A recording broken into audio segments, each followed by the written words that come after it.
خیلی برادر جون تاجیکستان داره نداره هم خچه زرای اینجا یلده میشه اینجا پالیگون یه پالیگون اینجا قلو های قلوی زیبا قلوی زیبا های اینجا رفتگی ناودی قلعه شیخ قلعه چوشوخه قلعه شیخ ناودی بتونیک اینجا رفتگی غرم اینه غرم شوخه میبری اینه غرمه اینه برادر جون تماشا کنی اینه سرخوه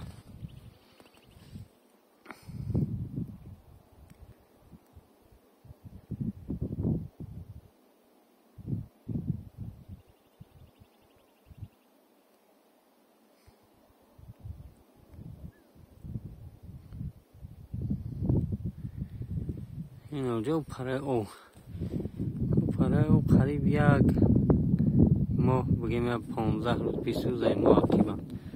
جمع او میشه و همه چی میشه اونجا و اولم برف داره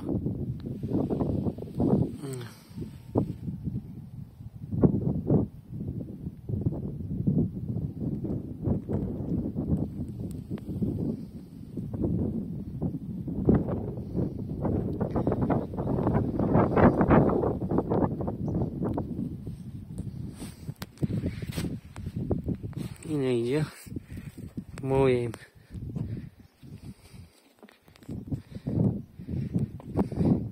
در سریکه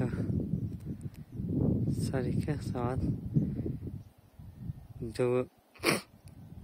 17:18 قیوه کوچینی و سچکچینی و این همی پدینه و کوکتی و اینطوری اومدیم چیندانی اینجا اونده